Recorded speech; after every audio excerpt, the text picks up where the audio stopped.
Hello दोस्तों, welcome back to perfect lights. ये है 50 वाट की फ्लोट लाइट। आज ऐसे हम ट्रबल शूट करने वाले हैं और दिखाएंगे इसमें क्या प्रॉब्लम है, कैसे सॉल्व करते हैं। तो सबसे पहले हमने सीरीज़ बोर्ड में लगा के हमने चेक करा, देखिए सीरीज़ बोर्ड जल रहा है और इसको डायरेक्ट लगा के देख रहे हैं तो ये कोई भी रिस्पॉन्स नहीं है, फुल डेड है। ये सीरीज़ बोर्ड हमारा ऑन हो रहा है बट लाइट हमारी ये यहाँ से लगाते ये ऑन हो रहा है पर ये ऑन नहीं हो रही है। ठीक है, तो इसे हम सीरीज़ बोर्ड से अब डिस्कनेक्ट करने के बाद इसको ओपन कर लेते हैं। ये 50 वाट की फ्लोट लाइट है, आपको दिखाएं। ये अच्छी रोशनी होती है काफ़ी इसकी और अच्छी क्वालिटी है, बिल्डअप क्वालिटी काफ़ी बढ़िया है इसकी।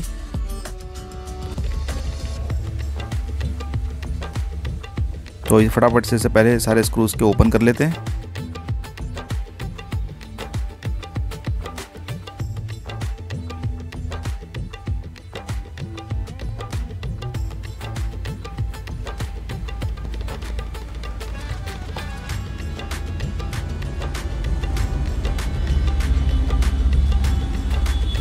सभी स्क्रू हमने ओपन करके साइड से रख लिए हैं। अब इसका फ्रंट कवर हटा के एक बार देखते हैं। इसमें ड्राइवर सेक्शन ये है 50 वाट का और ये फ्लोट लाइट आगे। तो ड्राइवर को हम निकाल के देखते हैं एक बार। कुछ ज़्यादा बर्न नहीं हुआ होगा तो हम आपको रिपेयर करके दिखाएंगे। अगर बहुत ज़्यादा बर्न चीज़ें हो जाती हैं तो हम उसे चेंज कर देते हैं, दूसरा ड्राइवर लगा देते हैं। अदरवाइज़ कुछ रिपेयरेबल होता है तो हम उसको रिपेयर करके दिखाएंगे आपको। कैसे फॉल्ट ढूंढते हैं वो भी बताएंगे। तो ये ड्राइवर है, ओपन ड्राइवर है बट इंसुलेटिंग लेयर है इस पर चढ़ी हुई ताकि ये डस्ट वगैरह से बचा रहे और पानी वानी ना जाए इसमें, इसलिए इंसुलेटिंग लेयर चढ़ी है। तो अब हम क्या करेंगे कि ड्राइवर को पहले सबसे अलग ही कर लेते हैं।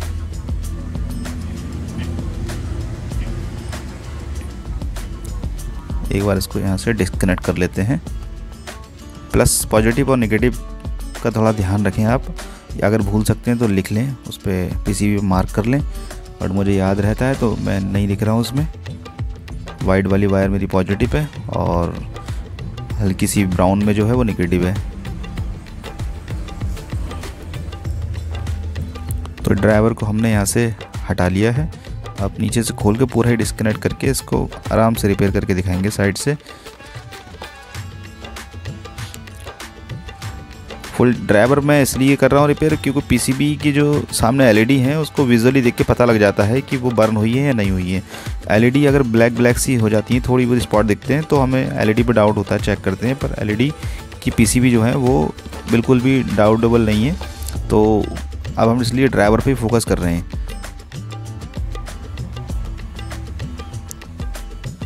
क्योंकि ड्राइवर इसमें दो ही सेक्शन है, पीसीबी और ड्राइवर। सर्ज प्रोटेक्टर इसमें लगा नहीं है तो सर्च प्रोटेक्टर की हमें ज़रूरत नहीं चेक करने के लिए। तो हम सीधे ड्राइवर को ही चेक करेंगे, जो प्रॉब्लम होगी इसी में होगी। तो ये निकाल दिया हमने ड्राइवर। अब क्या करेंगे कि इसको आराम से हम ब्लेड से ओपन करेंगे ऊपर से, ताकि इसको वैसे ही दोबारा पैक कर सकें। इस पर टेप वगैरह लगा है तो हम भी ऐसे टेप लगा देंगे इसमें ऊपर से। पहले इंसुलेटिंग लेयर लगी है अंदर कोई, फिर टेप लगा है, प्रोटेक्शन काफ़ी दे रखी है इस पर। तो आराम से हम उसको भर के इसको, ताकि कोई कंपोनेंट ना कटे, ब्लेड को बहुत ही आराम से निकालेंगे इसको। देखिए आराम से निकल जा रहा है, इजीली हो जा रहा है, कोई दिक्कत नहीं है। हल्का सा कट लगाना है और ये ड्राइवर हमारा बाहर आ जाएगा।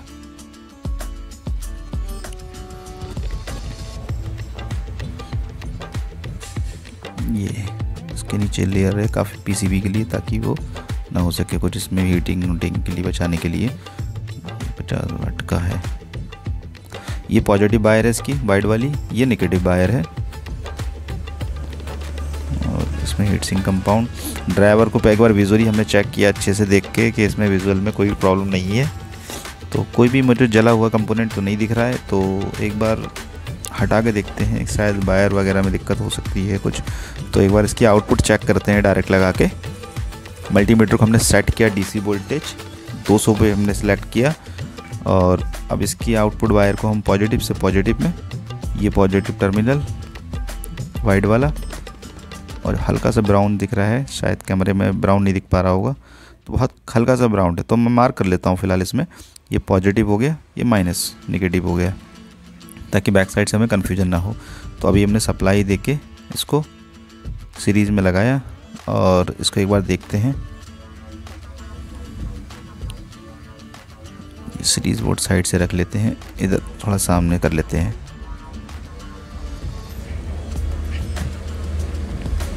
ठीक है, मल्टीमीटर सामने रख देता हूँ ताकि आप लोगों को भी रीडिंग दिखती रहे। तो आपने देखा सीरीज़ में ये सप्लाई चालू है, दूसरे में कोई रिस्पांस नहीं है। तो अभी बंद करके हम इसको लगा देते हैं और मल्टीमीटर की दोनों प्रॉबों को हम पॉजिटिव पे और नेगेटिव पे लगा के चेक करेंगे एक बार कि मल्टीमीटर में कोई रिस्पांस मिल रहा है क्या। कोई रिस्पांस नहीं मिला तो हम इसको हटा लेते हैं। तो क्लियर हो गया कि जो आगे की वायर है उसमें ही प्रॉब्लम नहीं, सर्किट में ही प्रॉब्लम है। तो हम लास्ट से चेक करते हुए आते हैं, जैसे हमने वायर चेक कर ली है। अब वायर के बाद और पीछे से आएंगे हम चेक करते हुए, आउटपुट साइड से चेक करते रहेंगे। अब कैपेसिटर है, ये बड़े वाले कैपेसिटर को हम चेक करते हैं डीसी वोल्टेज पे लगा के। ये बड़े वाले कैपेसिटर हैं जो आगे वाले लगे हैं। वैसे तो विजुअल मुझे ठीक दिख रहे हैं, सही है, कोई प्रॉब्लम नहीं, फिर भी एक बार चेक करके आपको दिखा देता हूँ। ये हमने पॉजिटिव नेगेटिव पे लगाया और लगा के एक बार बीप करेगा फिर चलने लगेगा। ओके है इसका मतलब, तो बीप करा चलने लगा, ठीक है। दूसरा देखते हैं, बीप करा चलने लगा। ये वाला भी कैपेसिटर की दोनों लैग लगा के देखिए चल रहा है, बराबर है। ट्रांसफार्मर देख लें कोई शॉर्ट तो नहीं हुआ है, नहीं हुआ है। तो थोड़ा सा पास से ये मूव है, अगर ये ख़राब होता तो बर्न हो जाता है, दिख जाता। और इसके पास में फ्यूज़ है वो भी सही है। कैपेसिटर 330 वोल्ट का, ये भी ठीक है, बर्न हो जाता नहीं तो। फ्यूज़ भी ठीक है, सही दिख रहा है। ये मॉसफेट थोड़ा सा डाउटफुल रहता है, तो ये मॉसफेट को हम ऐसे देख के पता नहीं लगा सकते, तो इसको चेक करते हैं एक बार। इसके मॉसफेट की दोनों देखा रीडिंग दे रहा है बराबर, कोई शॉर्टिंग नहीं है। इसके बराबर वाला कंपोनेंट एक ये बचा कैपेसिटर छोटा वाला, सब चेक कर लिए, ये रह गया है, ये भी ठीक है, ये भी शायद चेक करके देख लेते हैं। हाँ, अरे इसमें कोई रिस्पांस नहीं मिल रहा है, कोई रीडिंग नहीं है, आना चाहिए थी। तो हो सकता है ऊपर से देखते हैं एक बार, यहाँ से देखा ठीक, ऊपर से भी कोई रिस्पांस नहीं है। तो यही कैपेसिटर ख़राब है शायद मेरे ख्याल से। अब देखिए इसको थोड़ा सा पास से विजुअल देखते हैं कि हाँ ये कुछ डैमेज दिख रहा है, ऊपर से दिख रहा है ना, दबा है कुछ। इस साइड से मैं आपको दिखाता हूँ, ये सेक्शन देखिए नज़र में, थोड़ा ध्यान से देखिए कि ये दब गया है ना। तो ये जब डैमेज हो जाती है ना कैपेसिटर, तो इनका आकार कुछ ना कुछ चेंज हो जाते हैं। तो विजुअली हम पता लगा सकते हैं, वैसे अगर आपको तजुर्बा हो जाएगा तो आप विजुअली देख के पता लगा सकते हैं। तो ये कैपेसिटर के बदले ये 10 माइक्रोफैरेड 100 वोल्ट का कैपेसिटर हमारे पास नहीं है ये। तो अब हम क्या करेंगे कि हमारे पास ये दो कैपेसिटर हैं 22 माइक्रोफैरेड 50 वोल्ट के। तो चलिए एक बार इसे समझ लेते हैं कि ये कैपेसिटर की जगह हम 22 माइक्रोफैरेड वाले कैपेसिटर किस तरह से यूज़ कर सकते हैं। तो मैं आपको दिखाता हूँ कि रिक्वायर्ड जो कैपेसिटर है हमारी आवश्यकता है वो है 10 माइक्रोफैरेड 100 वोल्ट। ये हमें कैपेसिटर चाहिए, बट हमारे पास अवेलेबल ये है ही नहीं। तो हमारे पास जो है मौजूद वो 22 माइक्रोफैरेड 50 वोल्ट में कैपेसिटर पड़े हैं काफ़ी सारे। तो ये इसी के साइज़ के लगभग हैं। तो इसको हम अगर सीरीज़ में ऐड करते हैं तो कैपेसिटेंस आधी हो जाती है, सीरीज़ में पैरेलल में डबल हो जाती है। तो हमें सीरीज़ आधी करनी है। तो सीरीज़ का फार्मूला रहता है C1/C इक्विवेलेंट बराबर 1/C1 प्लस 1/C2।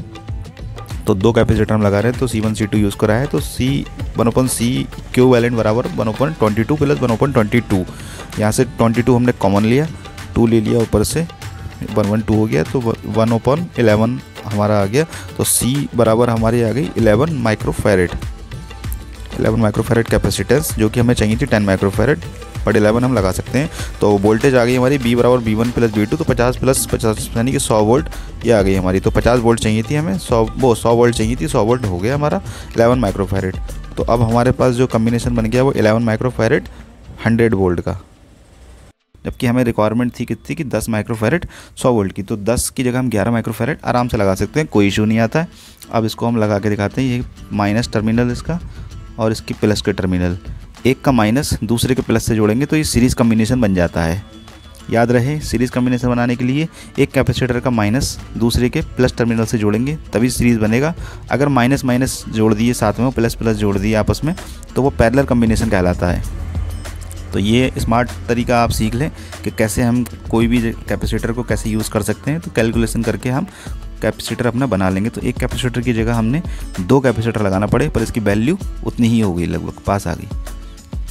तो ये हमारा हमने लगा के देख लिया है। इसमें वीडियो लंबी ना हो दोस्तों, मैंने इसलिए कैपेसिटर को आयरन से लगा दिया है इसमें, ताकि थोड़ा सा स्किप कर दिया है वो पार्ट, पर मैंने लगा के सर्किट में आपको दिखा दिया। अब मैं यही सर्किट आपको लगा के लाइट चालू करके दिखाता हूँ।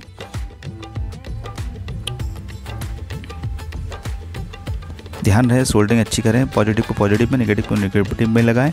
और सबसे पहले कितना भी अच्छा आपको डाउट लगे कि ओके है, फिर भी सीरीज़ में लगा कर ही चेक करें।